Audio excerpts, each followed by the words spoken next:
अरे भाजपाई, तुम चले थे कांग्रेस मुक्त भारत बनाने के लिए और कांग्रेस युक्त भारतीय जनता पार्टी बना लिए हो।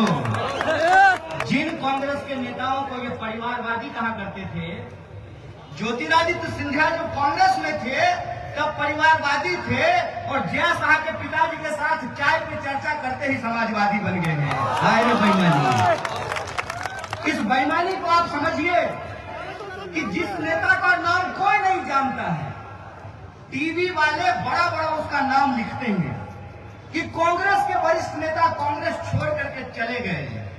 कांग्रेस पार्टी कांग्रेस के नेताओं से नहीं, इस देश की जनता से जिंदा है। इस बात को याद रखिए। कांग्रेस पार्टी इस देश के लोगों के लिए जो काम किया है, उस काम से ये कांग्रेस पार्टी जिंदा है। कांग्रेस पार्टी ने इस देश को संविधान बना करके दिया। कांग्रेस पार्टी ने इस देश को आजादी दिलाई। कांग्रेस पार्टी ने लोगों के वोट बराबर किए। आज जब हम यहाँ सरगुजा में भारत जोड़ो न्याय यात्रा के बीच मौजूद हैं, 31वां दिन है और आज सुबह हमारे नेता श्री राहुल गांधी जब किसानों से बात कर रहे थे, ठीक उसी वक्त दिल्ली में किसानों के ऊपर आंसू गैस के गोले छोड़े जा रहे थे। मोदी जी, मत छोड़िए आंसू गैस का गोला।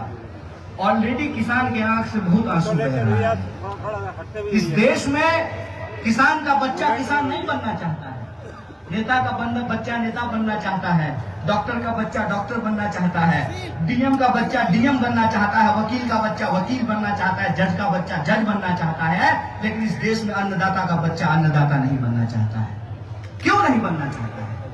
इसलिए नहीं बनना चाहता है कि अपने ही खेत पर, अपने ही खेत की मेड़ पर उगे हुए पेड़ पर फांसी लगा करके किसानों को जान देना पड़ता है, क्योंकि उनको उनके फसल का दाम नहीं मिलता है। हम सवाल पूछते हैं कि चाहे जज हो, नेता हो, वकील हो, खाते तो आप अनाज ही हैं ना। अगर अनाज खाते हैं तो इस देश को अन्नदाताओं को सम्मान करना पड़ेगा। और अन्नदाताओं के सम्मान करने का मतलब यह है कि अगर इस देश में 14 लाख करोड़ चंदादाताओं का कर्जा माफ किया जा सकता है, मोदी जी के दोस्त का कर्जा माफ किया जा सकता है, तो इस देश के अन्नदाता का भी कर्जा माफ करना पड़ेगा। और यही किसान न्याय के लिए यह भारत जोड़ो न्याय यात्रा चल रही है। किसान इस देश में धान बोता है और इस देश की सरकार सड़क पर कील बो रहे हैं, सड़क पर कील बो रहे हैं, सड़कों पे दीवार खड़ा कर रहे हैं कि किसानों ने कहा है कि सरकार ने जो हमसे वादा किया है वो वादा सरकार करना चाहते थे, बिना मांगे। किसान ने नहीं मांगा कि आप मेरी भलाई कर दीजिए, सरकार जबरदस्ती पकड़ करके किसान का भलाई करना चाहती थी और 3 कानून लेकर के आई। और इस 3 कानून के खिलाफ किसानों ने आंदोलन किया। 1 साल तक आंदोलन चला, 750 किसानों की शहादत हुई और सरकार मजबूर होकर के इस कानून को वापस ली।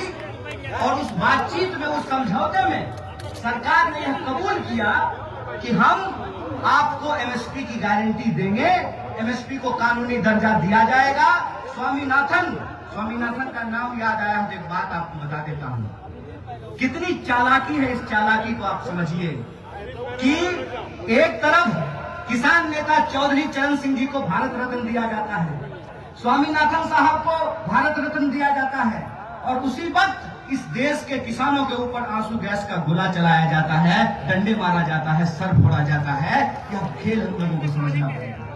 इसीलिए यह जो भारत जोड़ो न्याय यात्रा है, यह न्याय यात्रा इस देश में किसानों को न्याय दिलाने के लिए, किसानों को इस बात का भरोसा दिलाने के लिए है कि अगर हम सरकार में आते हैं तो न सिर्फ हम किसानों का कर्जा माफ करेंगे, बल्कि एमएसपी को कानूनी दर्जा देंगे, एमएसपी की गारंटी करेंगे। यही भारत जोड़ो न्याय यात्रा का संकल्प है, जिसको लेकर के भारत जोड़ो न्याय यात्रा आपके बीच में। और बात सिर्फ किसानों की नहीं है, आप किसानों की बात कर लीजिए, आप महिलाओं की बात कर लीजिए, आप जवानों की बात कर लीजिए, आप श्रमिकों की बात कर दीजिए।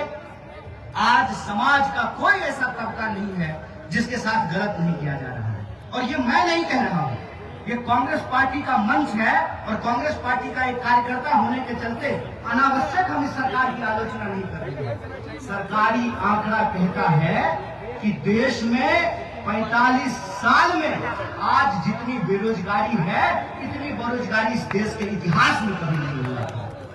सरकारी आंकड़ा कहता है कि सिर्फ केंद्र सरकार के विभागों में 10 लाख नौकरियां खाली पड़ी हुई है। सरकारी आंकड़ा कहता है कि इस देश में 1 घंटे से कम वक्त में 2 किसान आत्महत्या करते हैं और 2 जवान आत्महत्या करते हैं। इसीलिए किसान का बच्चा होने के नाते मैं सरगुजा के एक एक किसान के बच्चों को कहना चाहता हूँ, एक एक जवानों को कहना चाहता हूँ, ऐ मेरे दोस्त, आत्महत्या करके अपनी जान नहीं गंवानी है, भूख से तड़प करके नहीं मरना है, मौत को गले नहीं लगाना है।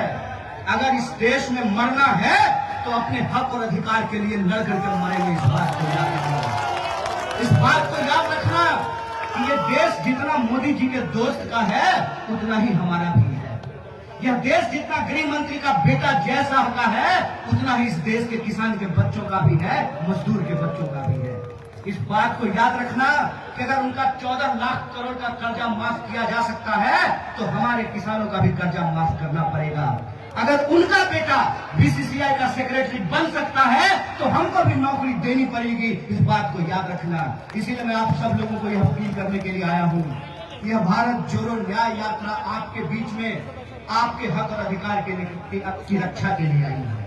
यह भारत जोड़ो न्याय यात्रा भाजपा को हराने के लिए नहीं आई है। इस बात को मैं स्पष्ट कर देना चाहता हूँ। भाजपा को हराना हमारा लक्ष्य नहीं है। अरे उसको क्या हराना जो उधार की बैसाखी से चल रहा हो। मैं तो कहता हूँ कि 100 से ज्यादा एमपी जो कांग्रेस पार्टी छोड़ करके गए हैं और आज भाजपा में एमपी बने हुए हैं, भाजपा के मंत्रिमंडल में मंत्री बने हुए हैं, जिस दिन उनका ईमान जाग गया ना, जिसका नमक खाए थे उसकी नमक हलाली याद आ गई, उस दिन भाजपा तो अपने आप ही हार जाएगी। इसीलिए भाजपा को हराने की चिंता नहीं है। आज हमको एक पत्रकार ने पूछा कि हिंदी पट्टी में कांग्रेस पार्टी कमजोर हो गई है, इस पर आप क्या कहना चाहते हैं? हमने कहा कांग्रेस पार्टी कमजोर नहीं हो गई है। कांग्रेस पार्टी को बार बार कमजोर दिखाया जाता है। एक बात बताइए कि कमजोर पार्टी से लोग मजबूत पार्टी में भाग रहे हैं, मतलब